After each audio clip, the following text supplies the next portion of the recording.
Okay, cool. Let me go and do the intro. Hopefully I can get through this real quick here.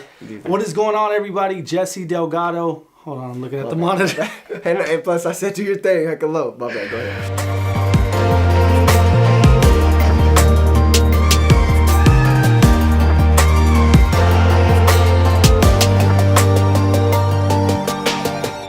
Hey, what is going on, everybody? Jesse Delgado, and I have a very special guest, Joe Poni, with us today. I'm going to be interviewing him. He has a background in cinematography, entrepreneurship. He also preaches the gospel from time to time. He's a man of many talents. Okay. And I'm honored to be here getting some wisdom from him, hopefully getting some tips and some strategies and some encouragement for you guys in your filmmaking journey. So, Joe, thank you so much, man. I appreciate you. No, hey, I'm glad that you are here in my lair. What do you think about the place? Hey, we're right now behind the scenes. This is where the magic happens. This is where Joe Poni himself edits videos. Definitely, yeah. I got the Pikachu in the back. I got the Vegeta, just in case if I need to do something major. I just look at those guys and they motivate me. Inspiration. You know, Joe has done a lot of things that I've seen just in the short amount of time that I've known him. He's actually came and preached for our youth group of my church. And I've been watching him, you know, through the blinds as he does his video work. He's done shoots for Facebook and a lot of corporate clients in Silicon Valley. And tell us a little bit about just your experience and, you know, kind of what you do. Well, I was let go from my job probably in about 2015, 2016, and I started my own business around that time. Okay. So yeah, I'm a videographer. I'm a director, producer. I've shot for many great clients in Silicon Valley. It is booming out there. I'm located in Tracy, so this is like this little commuter town where you got like an hour away from the Bay Area, an hour away from SAC. Nice. And I've been able to have great clients and partner with great causes through videography. Okay, great. So let's just kick it off with a little bit of controversy, okay? Okay, let's do it. Okay, let's get into it a little bit, because when we were setting things up, we were having a little friendly discussion on micro four thirds, which is what I shoot. Definitely. And then full frame Sony cameras, which is mainly with what you shoot. Now, Right. you have had experiences with the GH5 and probably maybe some other. Tell me a little bit about, because there's always, you know, online, there's always people going back and forth, what's better, this and this and that. Definitely. What has been your experiences with micro four thirds cameras? So I love micro four third cameras. The GH5, man, super awesome. GH4 changed the game. Yeah, so if you knew a shooter that had a GH4, you knew they were doing something big. Yeah. So yeah, I really like GH4. I really like the micro four thirds cameras, but like I found some limitations in them. Especially if you're a GH4 or GH5 user. You will notice, like, or if you first stepped into the game learning about micro four thirds and you bought like a 15mm lens and then you put it on your camera and you're like, man, this ain't no 15mm lens. Like, that really threw me off. Yeah. However, like, everything else was amazing to me. Yeah. I like Sony because of its capabilities. It has no necessarily guidelines to what they do. I mean, they pull out a little camera like this that goes 240 frames per second. You know what I mean? Yeah. And, so the possibilities are endless with Sony. So there's pros and cons with Panasonic, pros and cons with Sony, pros and cons so with basically, you like your batteries overheating. Okay, yeah. Shots fired. Shots fired for sure, yeah. You know, and I do work on color correct too. So, I mean, you do become professional when it comes to color correct with Sony, because sometimes you get some greens, sometimes you get some magentas, but you just gotta know how to color correct. And I think, like what you said, you know, the reality of it is that there's pros and cons. And I always tell people, these are tools. Definitely. And I feel like, you know, it's more the industry of manufacturers, right? They're trying to create sales, right? So they got to create a little bit of confusion to say, hey, I'll solve that problem with this brand new camera. Definitely. And this new lens will make you look like, you know, like Bay, you know what I mean? Exactly. Like, so part of it is just the industry, right? They're trying to sell solutions, and so they got to create some of these problems and confusions. But at the end of the day, it's really a tool. It's really what you know how to use. You know, matter of fact is, I heard a quote, you know, there's a common quote that people say, well, they say, the best camera is the one that you have on you, right? I like that. And so I heard somebody else make an iteration to that, and they said the best camera is the one you know how to use. Oh, okay. And I thought, even better. Okay, right? Because you get me out there, and I've used Sony. I've had an A6300. I've played around with the A7R II, and I love the Sony cameras. By far, I mean, they're top quality cameras. You know what I mean? But when you're in a pinch or you're trying to do something really, really quickly, there's no substitute for what you know. Definitely, right? It becomes muscle memory. You just start scrolling through fingers start moving to, switching to slow motion, shutter speed, all this kind of stuff. You just, with whatever you're experienced with, that's your best camera. Yeah. Because that's what, and the limitations, right? I know, for example, shooting Micro Four Thirds, low light is just something that I got to really be aware of. Definitely. Because they do not perform well in low light. Right. Now, historically, they perform pretty well, from just like film and stuff like that. But they do have some limitations in comparison to Sony. So I know I got to bring some lights or be aware of the light and stuff like that. Mm-hmm. But I always like to have that conversation because I know there's a lot of people back and forth. Now, let's go a little deeper into Sony. Like, as far as like picture quality and ease of use and stuff, what are some of the things that you just really grown to love and appreciate about your Sony cameras? Well, I love to customize a camera. Any camera that I get, I just customize a camera. Yeah. Customize a picture profile. And then just the capability of shooting flat. Man, they got some great S-Logs in Sony cameras. So, it's a tool. Yeah. And depending on what I got to shoot, I have the equipment to do so. So let me ask you that, because I know there's a lot of people, even myself, not working with like S-Log. I mean, it's a really flat picture profile. It's like, V-Log is flat too, but especially on the GH4, it wasn't, I wouldn't say like a real true log. It was still kind of halfway, but now on the GH5, it's more of a true log. But what would be some tips and tricks maybe to help somebody who's just getting into working with log footage, specifically Sony, that they kind of need to figure out, to make that footage shine? Well, I don't know about most users on YouTube. They never say this. For some reason, when you shoot log tutorials, never say this. Pro tip. Use the S-Log assist on your camera. Okay. You do the S-Log assist on your camera, you get to see a preview of what you are filming, if you're overexposed, if you're underexposed. So I use the S-Log assist on my camera, and it helps me out greatly. Okay, remember that. S-Log assist. Very good. Easy.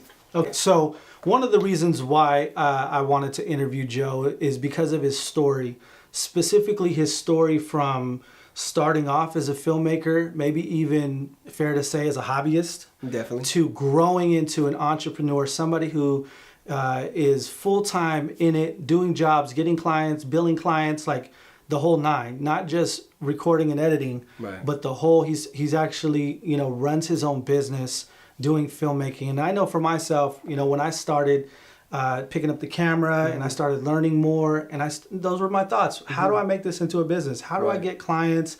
How do I grow? And so I just wanted to share with you guys a little bit about Joe's journey into becoming a full-time filmmaker. Hey. So if you could just walk us through that process. How did you start with the camera and how did you get to where you are now? Well, see, like technology advances so fast, right? Sure. And so I've been doing, I've been filmmaking for like, as a hobby, kind of like since I was a little kid, like, I don't know, 10 years old. My brother used to have a camera, like he used to have like a Canon camera or like, maybe even a Sony, something like this right here.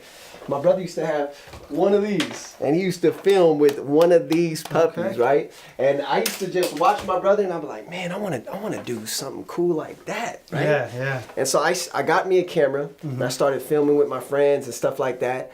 That was great. Like I loved filming. And then I was part of a youth group. I did videos for a youth group. Okay. Like every Wednesday, they know how to milk you. Yeah. You know what I'm saying? They're like, the message is going to be this Tuesday. We need a video. And you can't say no. So you're like, all right. So that's really where I learned how to. And how long did you do that for?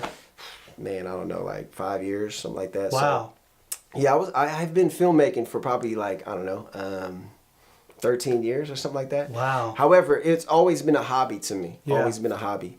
It wasn't until I was about I don't know, 25, where my wife and I were in this difficult position. She was pregnant, and I just got let go at my job. Ooh. Yeah, and so she told me she was pregnant. I got let go of my job like in July. She told me she was pregnant in August. And I was like, oh, wow, this is crazy. Wow. And so I asked her if I can take my funds, our last bit of funds, and invested in some equipment into something that I really love to do. She was down with it. And I told her, I said, hey, if it doesn't work in 9 months, I'll get a real job. But fortunately, it worked. It worked, yeah. So in that 9 months, I was able to get clients. I was able to do work. That first year was amazing. Mm-hmm. That first year was great. It was good. The second year, I doubled what I made in that first year. Wow. Working hard. I was working like a crazy man, right? Yeah. And just hustling super duper hard.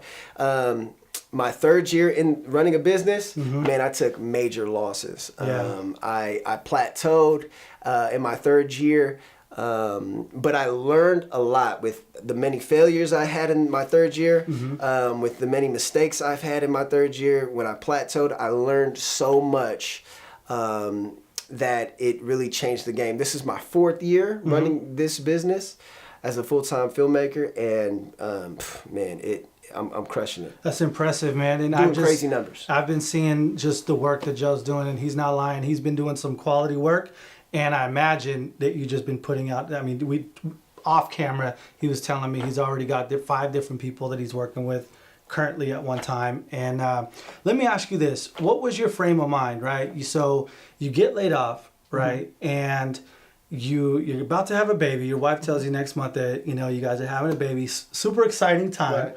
But at the same time, as a husband and now soon to be father, you know that you got to kick this thing into overdrive. Like, there is no plan B. Right. You got to make this thing work, or at least do everything you can to make this thing work. Like, walk me through a little bit of your frame of mind. What were some of the thoughts that you were going through, and what were some of the strategies that you were like? Was it just crazy networking, or what? Walk me through that a little bit. Well, I think 2 things are a major motivator. Passion is a major motivator, and pain. Pain, come on. And so I experienced so much pain in that first year. Yeah. The pain of not having enough money to buy groceries, like as much groceries as we wanted. You know what I mean? Like having a small budget to buy stuff. Yeah, right? Exactly. Having a small budget to buy groceries. Yeah. Man, that gave me pain.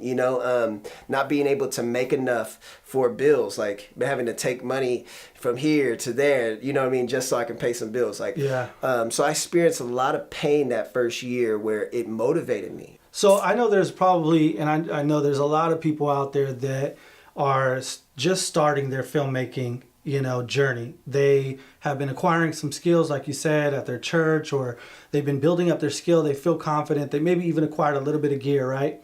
But what do they do from there? Like, how did you do it? Did you just call up people that you knew? Did you post ads on Craigslist? I mean, what was your strategy on getting work? What is my strategy on getting work? Like when you first started. Right. I did a lot of stuff for free. Okay. I did a lot of stuff for barely nothing. Yeah. But my turnaround was really fast. Okay. And when people started to see my portfolio, when people started to see my work, they were like, man, we got to get this guy Joe Poni. Like, we got to bring him in. And so I did these meetings with people, and they were like, I was able to present to them a portfolio. So if you're first starting off, do stuff for free. If you want to get a big client, reach out to them and do stuff for free. And just say, this is a passion of mine. This is a passion of mine to help entrepreneurs. This is a passion of mine to do great work. You're a great company that I would love to shoot a reel with, reel for, and I think we could do something great. Guess what? They see your work. They love your work. They're going to end up hitting you up the next time they want work done. Yeah. And that's what I did. That first year, I did a lot of stuff for free. I did a lot of stuff for dirt. And I had fast turnarounds, and I did some really great things. Now, that wasn't all I did, right? I did have good clients that paid good, but that's how I started. Yeah, and just on that note, I think that's really important. I think a lot of people underestimate the value of a good work ethic, right? Of good customer service, right. Communicating with your clients, like how far that will get you. You don't realize that one of the biggest ways to distinguish yourself amongst all the other people that do this similar kind of work is by providing quality customer service, checking in with people, getting stuff back to them quickly. Like that will grow your brand really quickly, and it'll spread the word, and people just want to work with people like that. Right. I knew I had to get around people that were crushing it. I had to find mentors, I had to find partners, I had to find friends that were crushing it already, and I had to get around them. So what I would do is I would reach out to them on Instagram, I would call them up, I would be like, is it okay or I would actually ask them like, hey, do you need a PA? Do you need a production assistant? I will work for free. Just get me out there. I want to learn from you. And people, most times than not, they said, yeah, let's do it. They had me out. One of the ways that I started working for Facebook is something similar to that. I believe that you first serve in order to become valuable. When you become valuable, then you become irreplaceable. That's good. I always worked to serve, this is kind of like mentality that I always had, just so I can do an amazing job.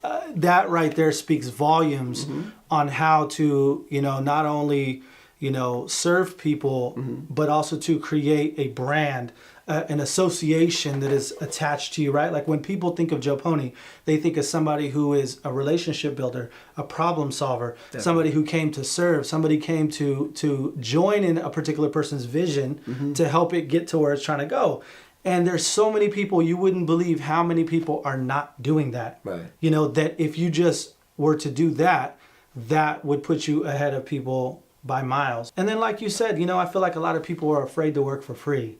They're trying to get too far too fast, and it's just consuming them and taking their eye off of what they should be doing, which is establishing value in the community, right? Providing value, creating wins, creating a portfolio where you have people that could recommend you and that that can speak highly of you and refer you. Definitely. Yeah, and I would just encourage, do not let your aspirations blind you from doing the hard grunt work. That's good. I always had a dream to be a director or be a producer or to run my own business.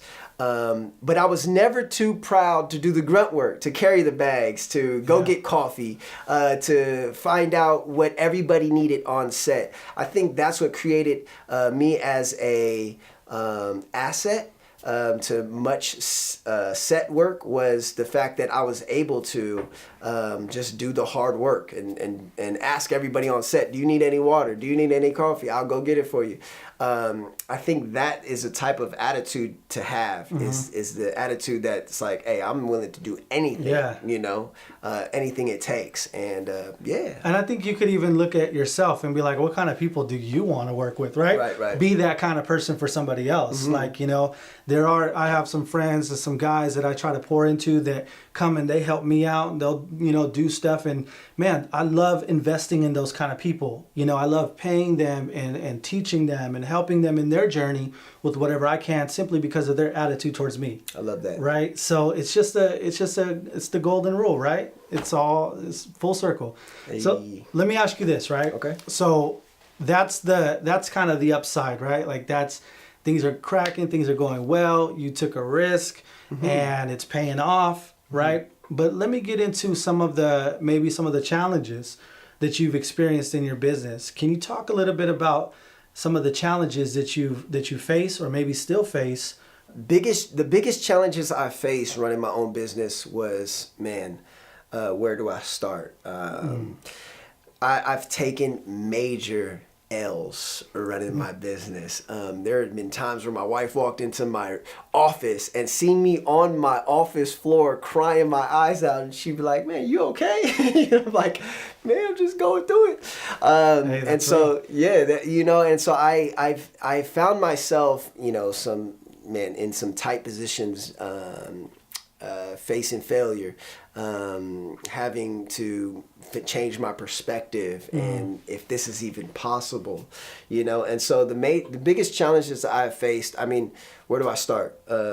friends, like knowing that you are running a business and it's a dog eat dog world out there, and people are only out for themselves. They're only out for their own good. So I've experienced getting burned. I've experienced relationships gone sour, and really thinking like they were a friendship, you know what I mean? Like, oh wait, hold on, wait, I thought we was friends, you know?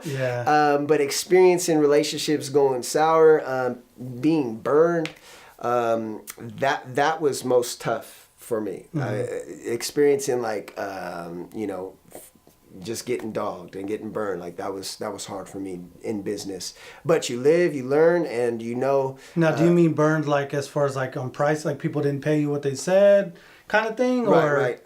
Or other ways. In other ways, just I mean, give you the word one way, but then let's say like giving you a word on a project and then going with somebody else on a project. Oh, yeah. Like, you know, you're tight with the client, but then they go with somebody cheaper. And then when you look at the work, it's like, okay, well, I'm not mad at all, but that relationship that you thought you had with a client or a strategic partner, man, could cut. You know, it could cut hard.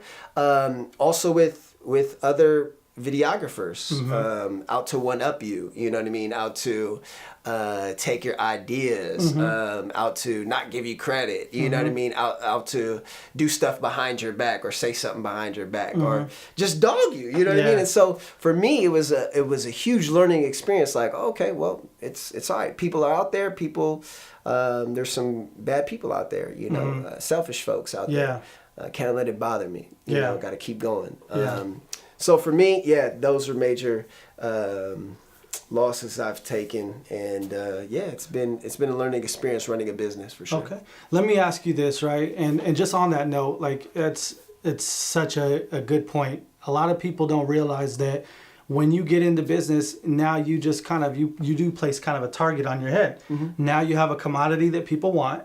And if you do it well, that means that a lot of people will want it. Some people will try to manipulate their way and build friendships that are founded on fake things in order to get what they want. And then, you know, there's a lot that you have to prepare yourself for when dealing with people, and also to guarding your heart, right? Because the last thing that we want to do is get bitter or be disgruntled, or because I'll tell you right now, nobody wants to work with a person that's like that either. Definitely. You know what I mean? So it's a challenge that I think a lot of people don't really think of in the beginning, right? You think, I got this talent, I got this thing, I want to start this business, this idea, and then you just go for it. And then you quickly realize, man, not everybody is your friend. Definitely. And you have to put up boundaries, right? Parameters. You have to make agreements and contracts and all these kind of things. I know when I first started, I didn't do any contracts because it was like, hey, these are people I know and trust.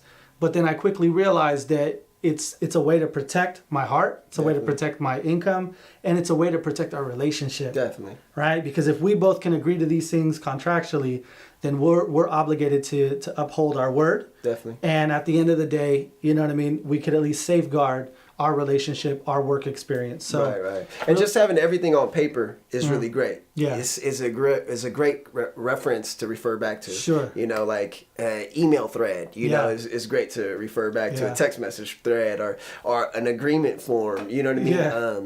And so it's good to have stuff like that on paper so that when there is confusion or misunderstanding or miscommunication, you could always refer back to evidence. Yeah, I guess. You know what I mean? Boom, document, exhibit A. Exactly. But it is good. It's clarity, right? It's making sure everybody understands what's going to be provided, what we're going to do, and so forth. So I definitely encourage you guys, if you're not doing that, to get in the habit of it. I mean, at least you have these documents, you know, and feel free to email me if you want a template of some of these documents. I have contracts, wedding contracts, all different kind of things that'll give you a starting point to be able to help safeguard your heart, your business, your time, everything, okay?